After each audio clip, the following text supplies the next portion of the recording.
I have seen that you look at 26 education loans. It is the exact program given by West Bengal government for students. Exact. Same 10 lakhs. You are not even original.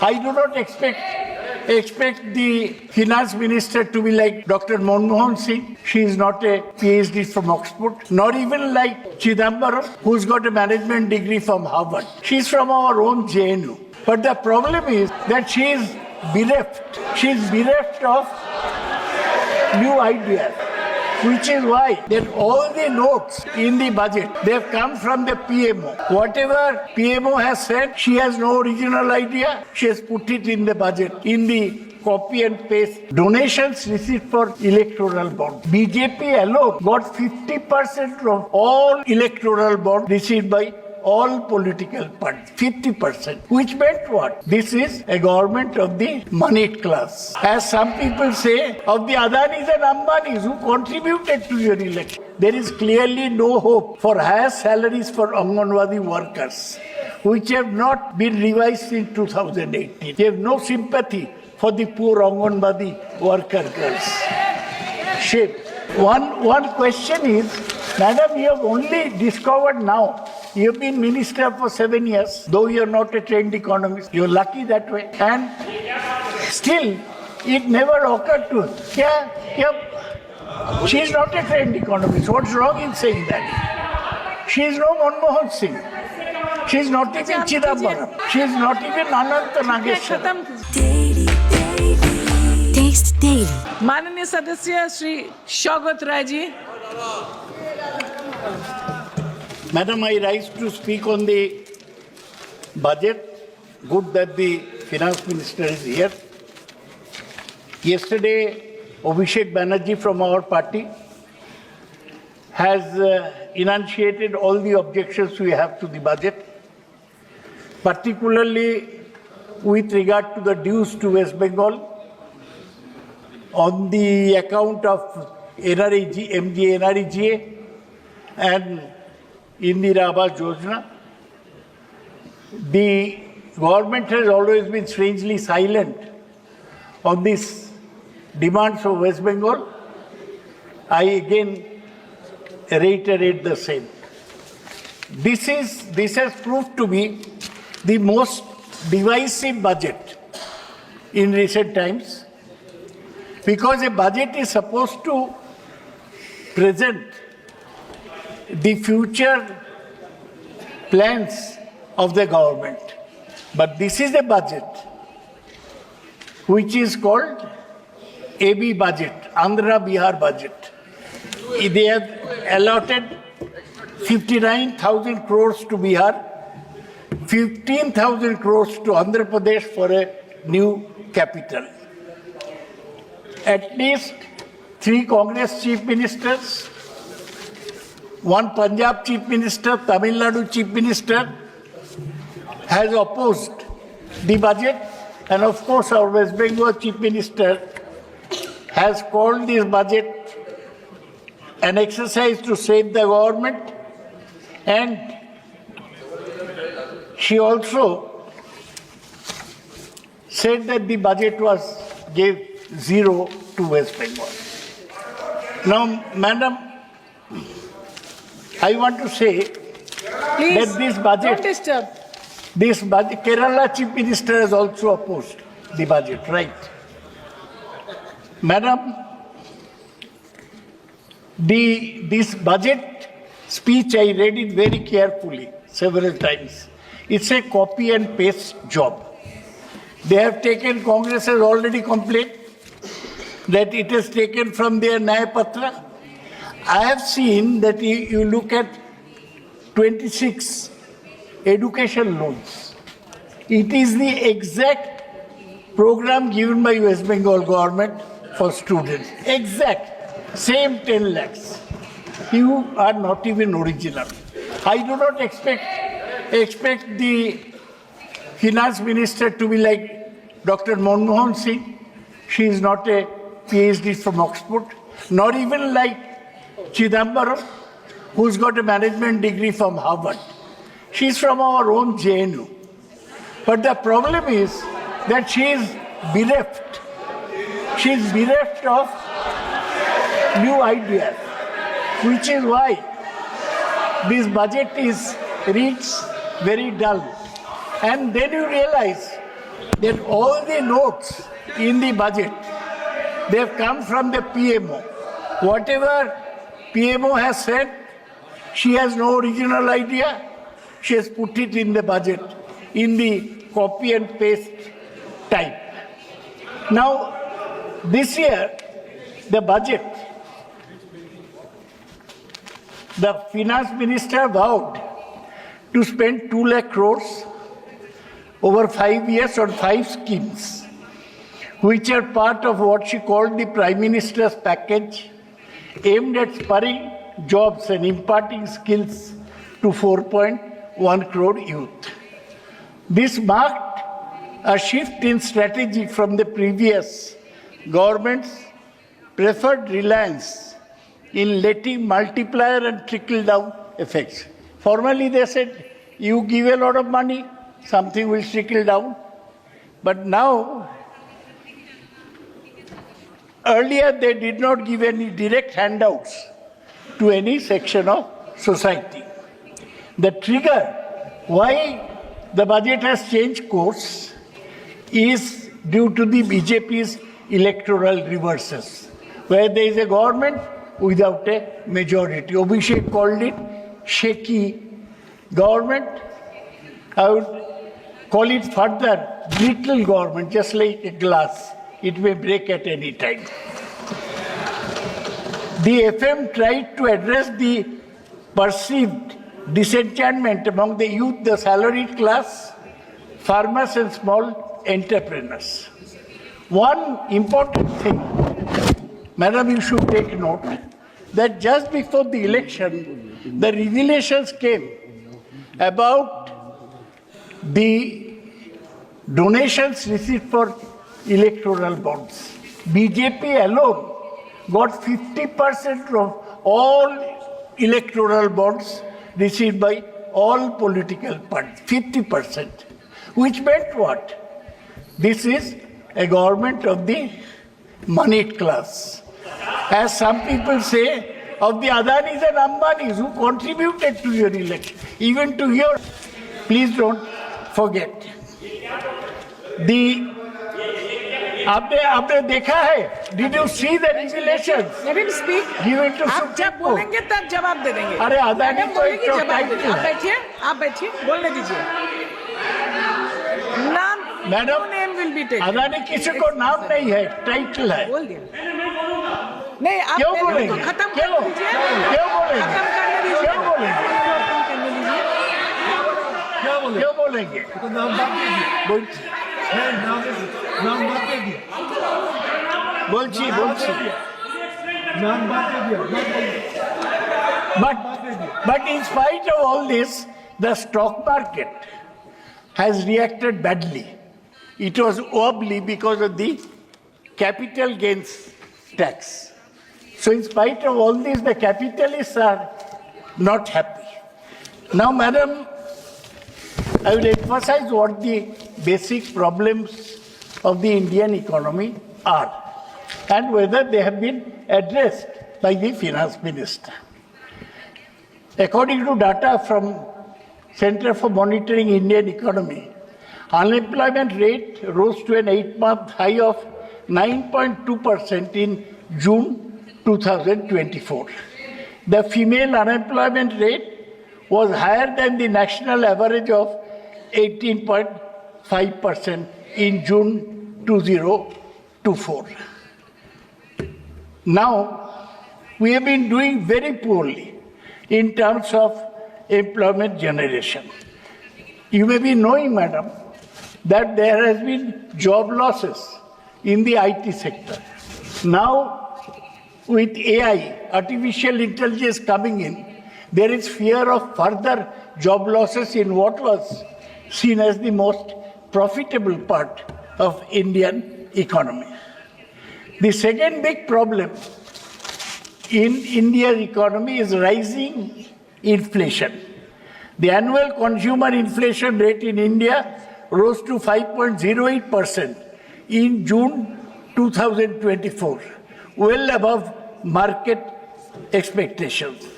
Prices accelerated steeply for food, 9.36%, which is responsible for nearly half of the weight of Indian consumer basket. One company called Cantor, they did a study and they found that in 2024-25, 34% households reported that they are finding it difficult to manage their expenses, indicating that a third of India is still under severe financial stress. The other problem is, madam, the shrinking informal sector.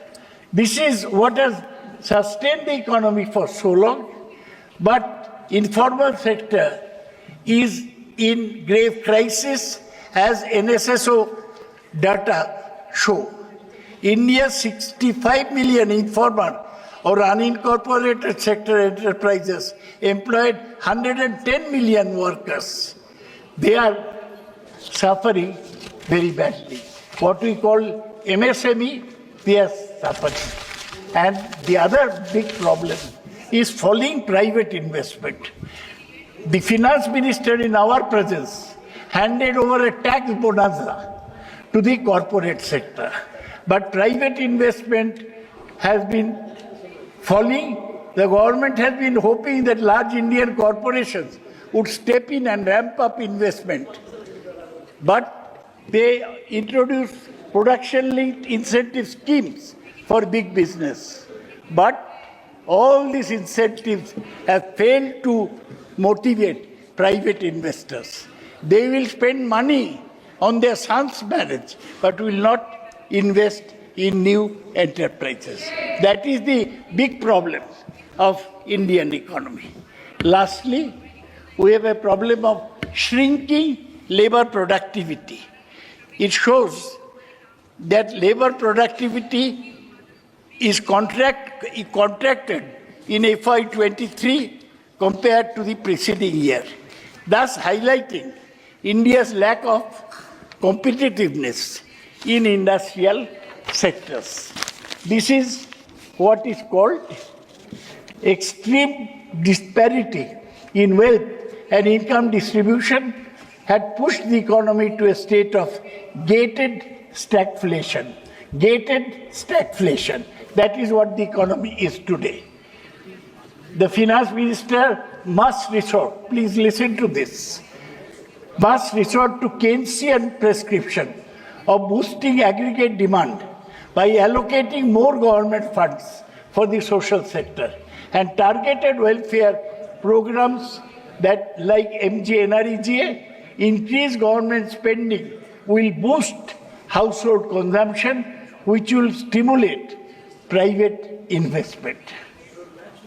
The finance minister has not gone this route at all. Now let me see, madam, very important that we study the social sector. How much money the government has doled out to the poor. The allocation for school education has increased only by a nominal 5,000 crores. And for higher education, by only 3,000 crores. In both cases, estimated recoveries are substantially higher compared to previous year, indicating higher fees and self-financing schemes in educational institutions. Allocation for health and family welfare has barely increased by 1,500 crores. So health and education, this, as Dr. Amartya Sen is fond of saying, are the foundations of economy. And there we are not having enough money. There is hardly any increase in food subsidy too, despite the need for expanding coverage to current population level. Lastly, smaller yet critical schemes, listen to this, ma'am, that address vulnerable populations have not got much attention. there is only a slight increase of rupees 12,467 crores for Poshan scheme, that is school midday meal. That is actually less than the actual expenditure on the scheme. The other thing is that budgetary allocation for Anganwadis. Madam, you are familiar with all these things. Budgetary allocation for Anganwadis is only 21,200 crores. And it was only 20,554 crore last year. So it means what? There is clearly no hope for higher salaries for Anganwadi workers, which have not been revised in 2018. You have no sympathy for the poor Anganwadi worker girls. Shame. The other thing I want to mention is the budget for National Social Assistance Scheme. You are MP, ma'am. Old people come to you for widow pension and disabled pension. Look at this. The budget for National Social Assistance Program, which gives social security pension to the elderly, single women and disabled, remains unchanged. Not a rupee is added at 9,652 crores, which means this is a reduction in real terms, taking into account inflation. Madam, please consider. Lastly, new package is, they say, Prime Minister's package for employment and skilling. Includes government-sponsored internships, formalization of jobs through incentives for EPFO, Employees Provident Fund Organization enrollment, and skill development programs. These schemes do not seem, Madam, may I say, that these schemes do not seem very impressive when one looks at the budgetary allocation. You say that you are taking care of unemployment, but the entire package has an allocation of rupees 2 lakh crore over a period of 5 years. How much? 2 lakh crores in 5 years, 40,000 crores per year for employment generation. Further, the private sector is required to spend money towards this package from CSR funds. Pehle kya hota? Private sector used to develop a school, a hospital, this and that. Now, the Prime Minister is taking in the money from CSR funds by allowing this CSR fund through which companies contribute back to society in some minimal way are now mandated to be used towards subsidizing wages for themselves. How will this economy survive? Rather than discussing dampened demand, stagnant wage, and what can be done to revive employment, the announcement only includes supply side. You're like Milton Friedman. You're indulging in supply side economics. Only includes supply side schemes towards incentivizing the private sector. Private sector, our incentive though, they will create employment. Different versions of this have been tried earlier and have failed. Whether this package will be any different remains to be seen. So this, as Madam, I was saying earlier, is a disappointing anti-poor, anti-rich people, anti-poor people scheme. So, one question is, Madam, you have only discovered now, you have been minister for 7 years, though you are not a trained economist, you are lucky that way, and still it never occurred to her. She is not a trained economist. What's wrong in saying that? She is no Manmohan Singh. She is not even Chidambaram. She is not even Ananta Nageshwar. खत्म कीजिए Ma'am, खत्म कीजिए Acha, why did you not act upon demands made by Bihar, Andhra Pradesh and Odisha earlier? Why are you thinking of them now? Only because of the political compulsions. In your brittle, unstable government, they are the crutches on which you live. And your economy, your budget is going haywire because lopsided because of all these things. India is more unequal now than in the 1920s. It's an unequal society that we have. During colonial rule, we are still somewhat more equal than we are today.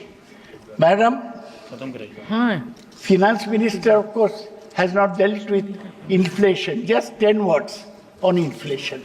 The most important problem affecting everybody. Ma'am, I'll just give one or two figures and then wind up because my friend Shatabdi Rai is due to speak and she's naturally feeling disappointed as I go on and on. I'll wind up. Madam, see, they are saying that 11,11,000 crores for infrastructure. Good. They think that that is the be-all panacea for all the ills affecting. We ready medicine? Has it been? One infrastructure project, madam, will take 5 to 10 years to complete. There is an infrastructure project in your area, Damdam Barasat metro line. How many years it has taken now? And it is nowhere near completion. Problem of infrastructure is that it has long-term spin-off, no short-term spin-off. This does not appeal. I'll give you a figure. Even railway minister, they say Ashwini Vaishnav is a great railway minister. He has introduced Vande Bharat train. This year, FY24, railways at 5.42% of the budget. You know the budget is 48 lakh crores and the revenue is 32 lakh crores. Now railways have gone less 5.42 to 5.3. Aviation, young Ram Naidu was waxing eloquent in the morning, but on, ma'am, I'm winding up. Even on aviation, the allocation is 0.05%, 0.05% of the budget. And on shipping, the allocation is 0.05%. Social sector spending, you know, on health, it is only 1.85% of the budget.